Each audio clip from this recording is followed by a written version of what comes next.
Canelo. Jesus Lord. Come on. You're getting paid all this money to fight against a runner who we all knew was gonna run.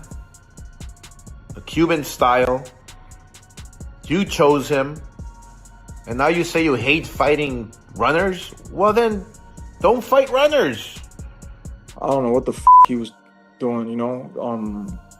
I heard that that's never happened to him until he got with Reynoso's group, you know what I'm saying? So maybe they are doing that they're not supposed to be doing, you know what I'm saying? Maybe they didn't clean him out at the right time and he got caught up, you know? So, you know, I guess I'll just wait for him too. I just got to focus on July 12th. You know, after that, anything will go. It was, it's not interesting to see the fight when one person doesn't want to win at all. But it was hard fight for Canelo because he was always aiming, and even the skull didn't throw punches, and it's hard to catch him. You know, he's just moving, but his movement is good, to be honest. Yeah. It may finally be the end of an era. Boxing's biggest star, Canelo Alvarez, is facing a downfall that has nothing to do with getting knocked out or growing old. Instead, it's the cloud that has followed him for years that's closing in. Allegations involving banned substances and performance enhancers refuse to fade.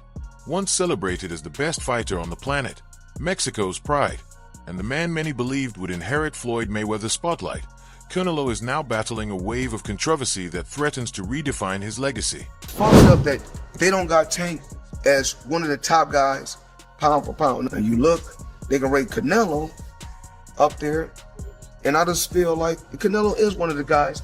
He's one of the top guys up there, but he's not the only guy. Even though Spence went through what he went through, and Crawford, these guys should be rated up there. Every time they went out there, they done what they had to do. There's so many young fighters that's up and coming that we don't talk about. That kid Ennis, boo, don't sleep on him. Don't sleep on him. I tell these fighters, don't. Hell of a fighter. Benavidez, he should be ranked in the top pound for pound. But what we don't talk about is, you know, Canelo. Steroids. They don't talk about that. So we don't know. We really don't know all the fighters he beat. He could have been not clean in a lot of fights. You think he was clean the night he fought? I'm saying, I don't know. I don't know. That's y'all. From the clenbuterol incident in 2018 to fellow elite fighters like Terence Crawford, David Benavidez, and Jermall Charlo openly casting doubt on his legitimacy, the skepticism has only grown louder. Fans are no longer just questioning individual moments. Many are now wondering whether his success was fueled by more than talent and dedication alone. For some, this feels like the final chapter of the Canelo Alvarez story, the end of an era. But before closing the book, let's unpack how we got here. Canelo Alvarez was never just another prize fighter. He became a symbol, turning professional at only 15 years old. The freckled teenager from Guadalajara stepped into the ring carrying the expectations of a nation on his shoulders. He took on all comers, traveled wherever the challenges were, and gained a reputation as one of the most relentless workers boxing had ever seen. The cars, everything you want, beautiful family. What motivates you to keep going? Why do you keep going? I love boxing.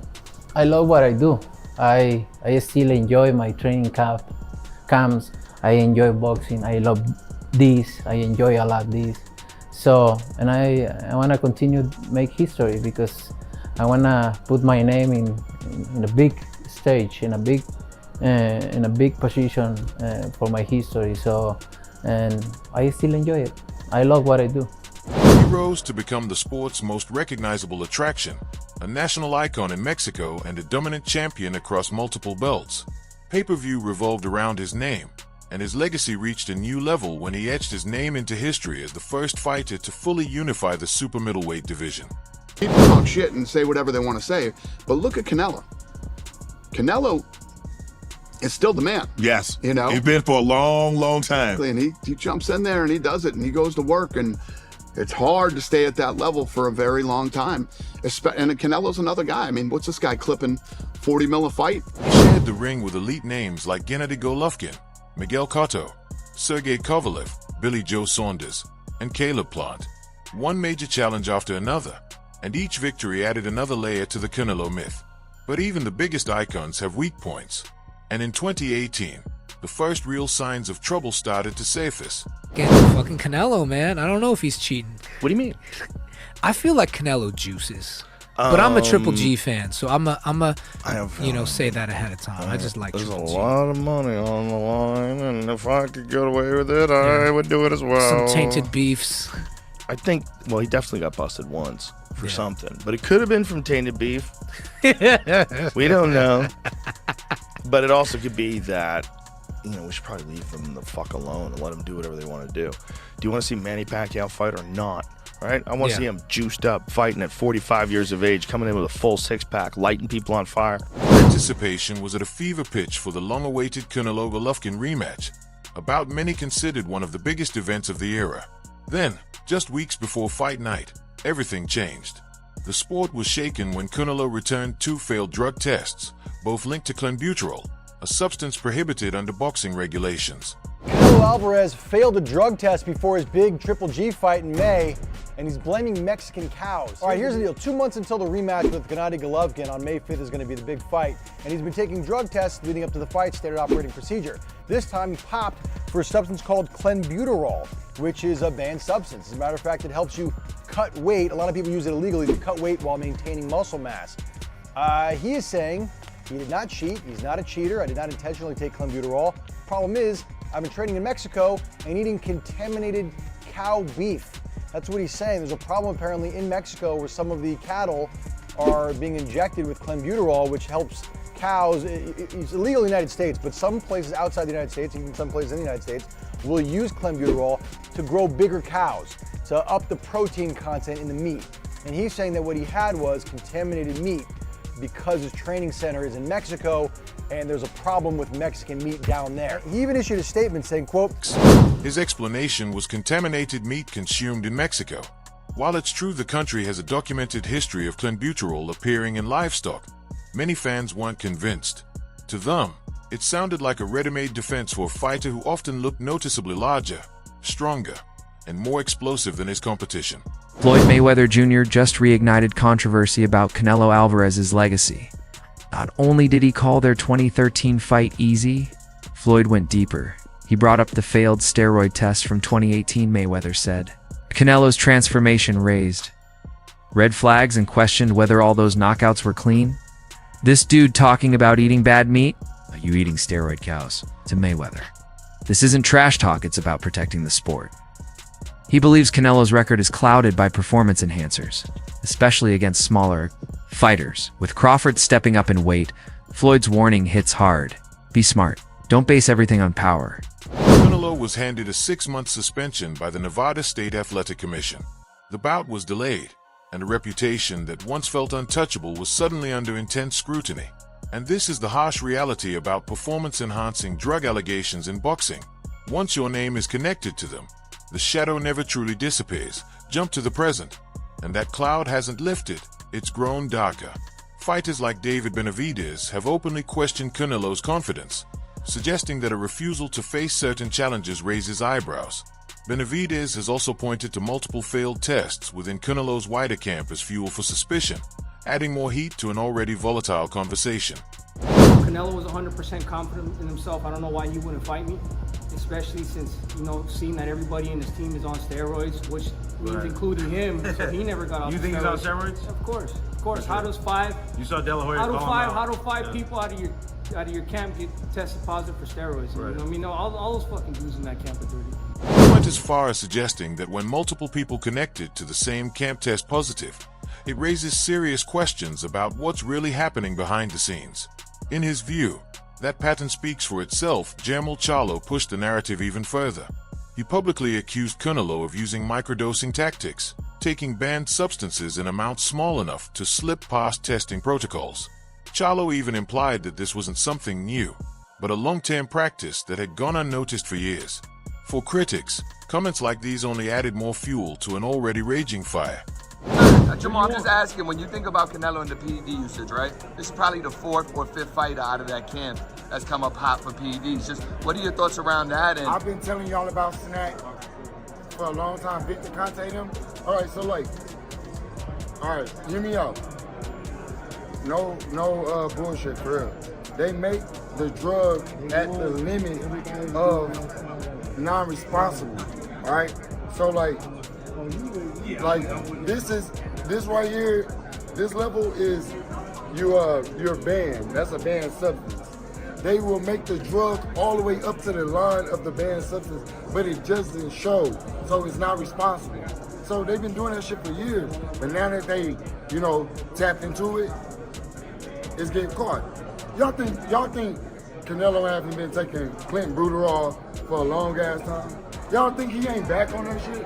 Or y'all think it was just in the state? Because I go to Mexico all the time, from Houston, from Texas. I'm in Mexico all the time eating steak. I ain't never got popped for no shit like that. When you think about they microdosing it. They're look, no excuse. I'm not trying to put nobody out there. This don't got this not just boxing. This a lot of athletes all over the world. They make the drug right there to the line of like disqualification, but they don't surpass it. So they're not getting caught for it. A lot of these fighters are all kind of shit. And now, with their September showdown approaching, Terence Crawford has added his voice to the controversy. He didn't hedge his words, openly questioning Canelo's legitimacy and reinforcing the belief that something isn't right. What's up, everybody? I want to give a big shout out to Snack for always supporting and helping me out with this previous fight. Snack strong, baby. When challengers start calling you out before fight night, when rivals openly ridicule you, and when fans begin to doubt the legitimacy of your victories, your legacy is at risk. No matter how many titles you've collected. There's not much you can do either. The other thing about it is, like, once your body doesn't produce it anymore and you're in your late 30s like that and you've been juicing for a long time. There's like Clomid and stuff that tries to or HCT or HTC. What's is that that's a cell phone? Either way, HCG or something like that. Whatever it is, but it's supposed to boost your testosterone naturally, but never to the levels when you're injecting that Jamba Juice. No, not only that though, you can't take that stuff. It's not illegal. in the UFC. Right. It's illegal. I'm just saying that's true. I guess when he retires, he can do whatever the fuck he wants. Yeah, when he retires or goes to Ryzen. Can you imagine if the UFC lets him out of the contract and then all of a sudden he disappears for like 8 months and just we hear just locked in the house with horse meat, just fillet of horse all day. He's eating that Canelo meat and goes back to deadlifting and hanging out with power lifters. Let's be honest, performance-enhancing drugs change the game in boxing. They don't just boost strength, they help with faster recovery, easier weight management, and greater endurance. They allow a fighter to survive battles that would break others. That's why so many fans feel let down. PEDs aren't just unfair, they are potentially dangerous. When one fighter has that advantage and the other doesn't, every exchange in the ring becomes a high-stakes gamble. The history surrounding Canelo's camp adds more fuel to the fire. Even close allies, like Jamie Munguia, have tested positive, which is why fighters like David Benavidez argue it's not just about Canelo, it's about the entire team. Here's the real heartbreak. Canelo has accomplished everything a boxer could dream of. His unified titles, faced the best in the world, and carried the sport on his shoulders for nearly a decade. But a true legacy isn't measured by wins alone. It's about how history and fans remember you. Right now, Canelo teeters on the line between hero and cautionary tale. Think of athletes like Barry Bonds or Lance Armstrong, unmatched talent, but forever shadowed by controversy. That's the path Canelo now walks. Everyone watch this. How would you have done if you didn't cheat? It'd be very difficult, right? Old school doping, cortisone, and other things here and there. 1, maybe 2%. EPO is a 10%. What do you think we all did? But you didn't get 10% better, you got 100% fraudulent. This isn't about redemption, it's reputation damage controlled in disguise. You didn't make a tough choice, you made the easiest one. Lie, inject, win, repeat. And while you were stacking trophies and $1 million brand endorsements, you were burying every clean athlete who still believed in hard work. You were a role model to me as well until you became a warning label. You didn't cheat the system, you cheated the fans, you cheated the sports, and you cheated yourself. And now you're trying to justify setting a wrong example for anyone who's actually trying to get ahead in life. And this is exactly why I don't do business with anyone who buys followers and likes on social media. Because if you lie about that, what else are you lying about? What are your thoughts about that? Let's face it, Canelo Alvarez doesn't carry the same aura he once did. The dominance, the intensity, the explosive power that defined him seems to have faded. His recent bout against William Skelton is a case in point. Fans came in expecting a classic Canelo performance, but instead witnessed 12 slow, uninspired rounds, where he appeared more like a fighter going through the motions than the pound-for-pound superstar he used to be. On paper, Skelton, a relatively obscure Cuban contender, didn't pose a real threat, yet even that wasn't enough to ignite Canelo's usual spark. Absolutely crap, load of rubbish. The fight really was a waste of time. If you haven't watched it, don't watch it, because there's better things you can be doing, like probably watching the grass grow or watching some paint dry maybe. But that fight was a total waste of time. Watching that as a former unified super middleweight world boxing champion and Hall of Famer, I was thinking to myself, what an opportunity you've got there. If I was fighting still 10 years ago, if that opportunity came up for me, I know Canelo Alvarez is going to be a tough fight for anybody. I know it's a long ask trying to beat a guy like that, but come on, if I'm in there with Canelo for whatever amount of money, there's going to come a point where I'm saying, right, I'm going for it now. Probably around 3 or 4, I'm going to stick it on him and have a go. To be given an opportunity like that, Skull defending his IBF title and potentially becoming undisputed, to go in there and just perform like that, for me, it's not acceptable. And I think in my day and with my mindset and the way I used to fight, I'd have gone for it. Just gone for it, and then give the fans, give the boxing fans, and do myself and my trainer proud. Yet Canelo didn't make a statement in the ring. He never went for the finish, never delivered a performance that reminded the world why he's considered elite. Instead, what fans got was a slow, careful, and frankly uninspiring unanimous decision, a victory that lacked the spark people have come to expect, and that's the heart of the issue. Boxing audiences aren't tuning in just to watch Canelo cruise through easy fights.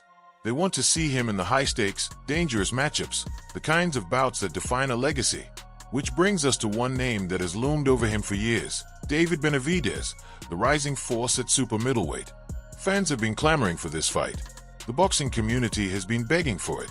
Yet time and again, Canelo has sidestepped it, delaying, dismissing, or avoiding the showdown entirely. Instead, he opts for safer matchups, like Skelton, while Benavidez continues dismantling contenders and building a case that he might be the true king of 168 pounds, and it's not just the fans noticing.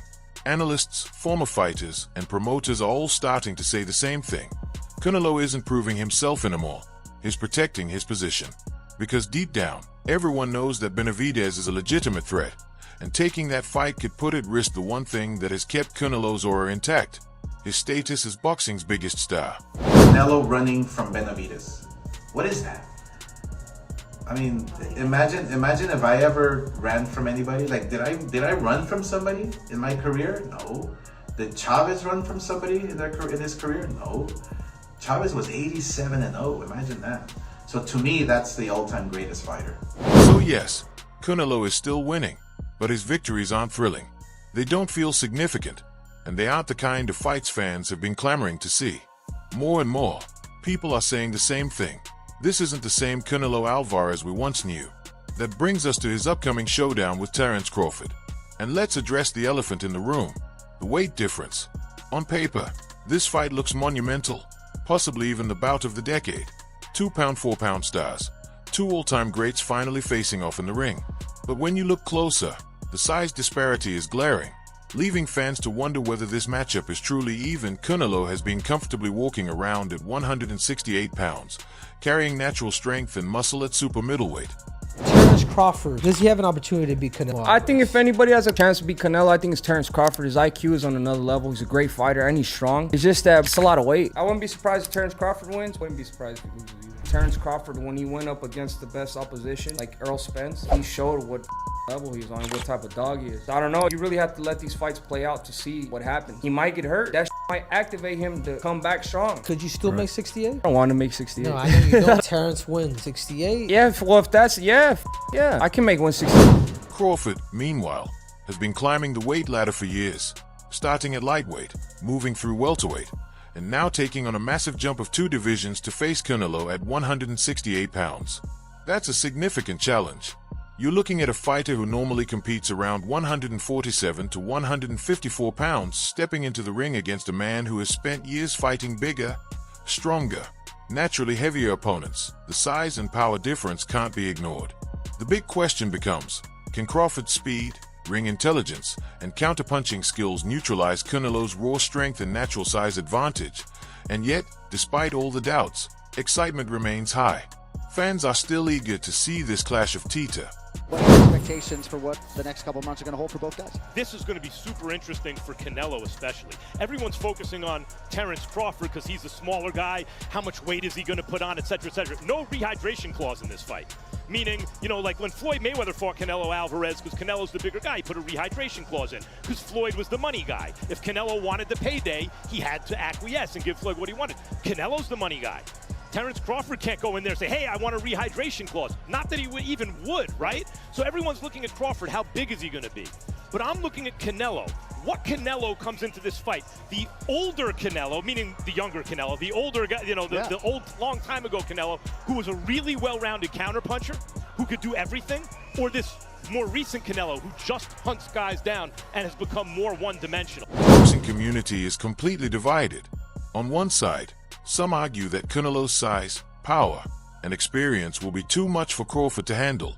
On the other, many believe Crawford's precision, speed, and tactical intelligence give him the tools to counter everything Canelo throws at him. Last fighters that you fought, they ain't on my level. And I fought everybody. The last fighters you fought since 2002. Mention me one. You Since mention me 2002. one elite fighter. Just one. You. Oh, me. Look, It's gonna you. be me. I don't And care you about will- nobody else. And you will see that day. You. So when I beat you, is you gonna be a nobody? When I stuff a mud hole in your ass, is you gonna be a nobody? Same everybody else been saying since I moved to 147, I ain't fought nobody. Every last one of them stump a mud hole in their ass and he gonna be next. Watch. Line. And that's precisely what makes this matchup so compelling. Despite the doubts, despite the questions about weight, the world will be glued to their screens, because when two all-time greats finally collide, the spectacle is undeniable. What is it you want? Better. That's life. So, is it really over for Canelo? On paper, he's still boxing's biggest star, selling pay-per-views, filling stadiums, and racking up wins. But in the court of public opinion, doubts have already taken root. Every victory is questioned. Every defeat could be seen as proof that the myth has finally been shattered. Opponents no longer just fear him. Some openly challenge his legacy.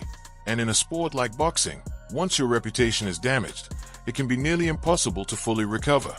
Canelo Alvarez will keep fighting. He'll keep drawing the crowds and cashing the checks. But the aura, the legend, the sense of untouchable invincibility, that may already be gone. What do you think? Is Canelo still one of the all-time greats? Or has the storm over performance-enhancing drugs cast too long a shadow? Will his upcoming fight with Terence Crawford finally silence the critics? Or could it be the moment that defines the end of an era? Share your thoughts in the comments below. And don't forget to like this video and subscribe to Fight Field for more updates and analysis.